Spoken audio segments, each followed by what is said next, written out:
신약성경 민수기서 26장 52절에서 65절입니다.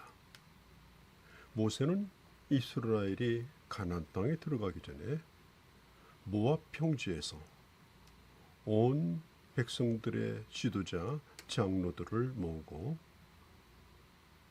두 가지를 합니다. 첫 번째는 하나님의 말씀을 다시 복습을 시키죠. 그게 바로 신명기서입니다. 그 다음에 또 한 가지는 2차 인구 조사를 실시합니다. 1차 조사 때 계수된 사람 중에 이제는 다 죽고 여호수아와 갈렙만 남았습니다.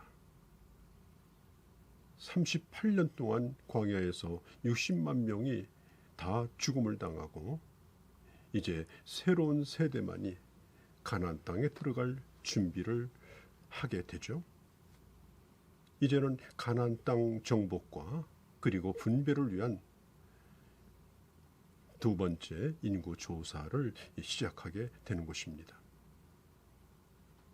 54절에서 56절에 보면 계수대로 제비를 뽑아 나눌지라. 자, 하나님께서 아브라함에게 약속하신 대로 이제 그 땅을 앞으로 주시고자 합니다.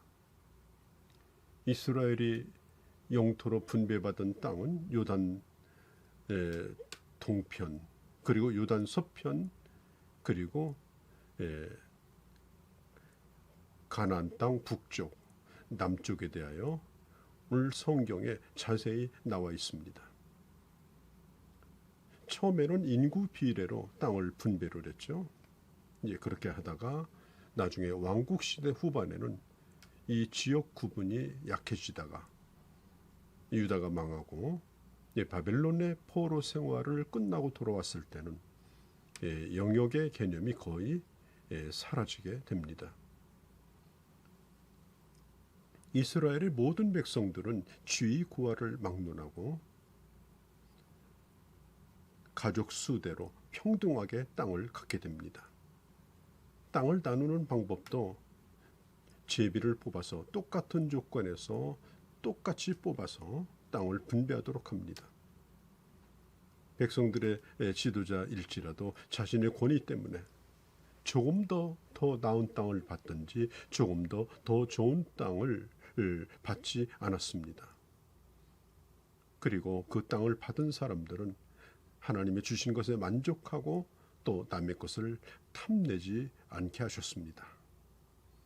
자, 오늘날 우리 개인을 놓고 볼 때 절대 빈곤 때문에 고통스러워하는 사람은 그렇게 많지 않습니다만은 상대적 빈곤에서 오는 그런 박탈감 때문에 힘들어하는 사람들도 있습니다.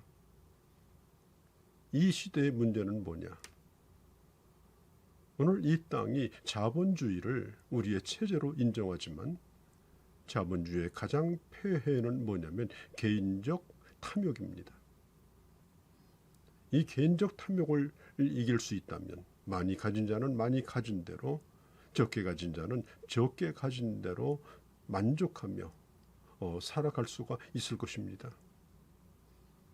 디모데전서 6장 6절 10절에 있는 것처럼 더 많이 가지려는 탐욕보다는 있는 자는 나눌 것이요 또 각자는 하나님의 주신 것으로 자족하는 생활을 해야 할 것입니다.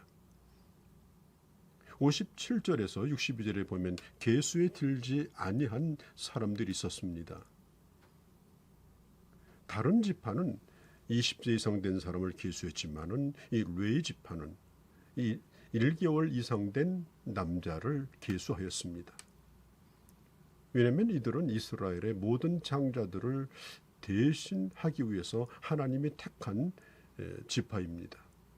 그렇게 해서 계수된 자가 2만 3천 명인데 1차 인구조사 때보다 무려 1,000명이나 늘어났습니다. 이들은 성막의 일만 전담하게 되므로 땅을 분배해 주지 않고 하나님을 친히 그들의 기업으로 삼게 하셨습니다. 그리고 백성들이 하나님께 드린 11조를 그들의 생활비로 사용하도록 하셨죠. 자, 그 다음은 모세와 아론의 후손을 계수하는데요. 아론과 미리암은 이미 죽었습니다. 그리고 모세만 남았죠.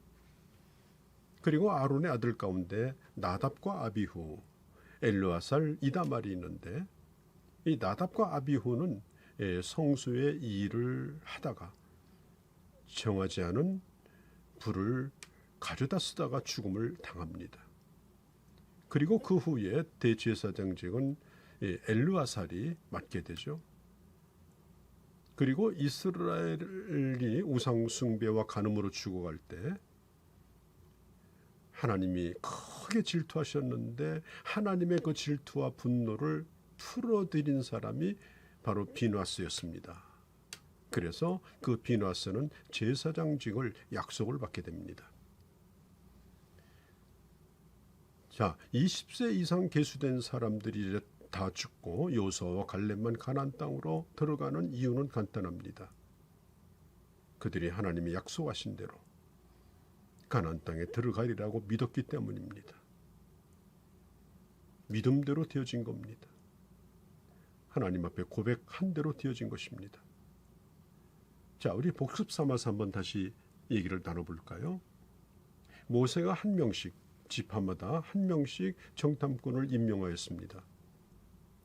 그리고 이스라엘 백성들이 들어가야 될 가나안 땅을 정탐하고 돌아오라고 명령합니다. 그 정탐꾼을 파송한 이유는 들어갈 땅에 대한 정보를 알아보자는 것이었습니다. 사실 그런 여론이 있었죠. 어떻게 아무것도 모르는 땅에 들어갈 수 있겠느냐. 미리 좀 정탐도 하고 좀 준비를 하는 것이 앞으로 치룰 가나안 정복에 도움이 되지 않겠느냐. 그런 생각을 가지고 있었습니다. 사실은 하나님께서 이스라엘 백성들이 이 정탐을 하겠다고 할 때 하나님이 원하신 건 아닙니다. 하나님께서 원하신 것은 묻지 아니하고 그냥 가기를 원하셨고 모세도 그러했습니다. 그러나 워낙 백성들이 정탐하기를 원하니까 하나님께서 모세에게 최종적으로 물어봅니다. 그리고 정탐을 허락을 받게 되어지죠. 자, 그렇게 하고 이제 12명씩 정탐을 갔다 오는데 40일간 정탐을 하고 이스라엘 진영으로 돌아온 12명 가운데 10명은 가면 큰일 난다라고 하는 그런 부정적 보고를 합니다. 그 고대는 성도 크고요. 사람도 크고요. 무기도 많고 우리가 쳐들어간다면 메뚜기가 붙잡히는 것처럼 잡히는 신세가 될 것이다. 그렇게 보고를 합니다. 자, 이 보고를 들었던 이스라엘 백성들은 절망 가운데서 아우성을 칩니다. 그러나 두 지파의 대표인 이 여호수아와 갈렙, 이 두 사람만은 동일하게 이렇게 말하죠. 민수기서 14장 27절 30절에 너의 말이 내 귀에 들린 대로 내가 너희에게 행하리니 너의 시체가 광야에 엎드려질 것이라. 여분네 아들 갈렙과 눈의 아들 여호수아 외에는 내가 맹세하여 너희로 거하게 하리라 한 땅에 결코 들어가지 못하리라. 그리고 세월이 40년, 정확하게는 38년이 흘렀고 다시 인구조사를 했습니다. 20세 이상 계수된 60여만의 사람들 가운데 살아남은 사람만 두 사람이고 나머지는 다 죽었습니다. 자, 그 많은 사람들이 매일 죽어가야 한다면 매일마다 수많은 사람들이 죽어가야 했습니다. 단 하루도 장례식을 치르지 않은 날이 없었을 것입니다. 끊임없이 계수된 사람들의 시신을 땅에 묻으면서 38년 동안 광야를 방황을 하게 된 겁니다. 자, 그렇게 해서 계수된 60만 명이 다 모래밭에 묻히게 되어지고, 그리고 두 번째로 인구조사를 했는데 놀랍게도 60만 1730명이 계수가 되었습니다. 1차 계수할 때에 비해서 1820명이 줄었지만 그러나 거의 숫자가 비슷한 것입니다. 줄어들지도 않았습니다. 그러니까 한쪽에서는 끊임없이 죽어가지만은 한쪽에서는 끊임없이 새로운 세대가 올라오면서 미래를 하나님이 준비해 두신 것입니다.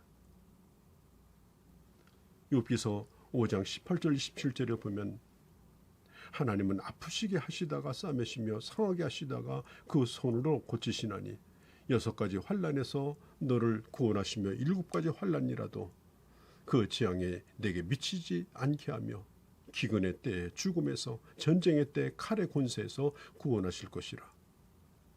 사랑하는 성도 여러분, 절망 가운데 징계 가운데서도 하나님의 긍휼은 끊임없이 지속되어지고 그리고 오늘의 날을 있게 하여 주신 것입니다.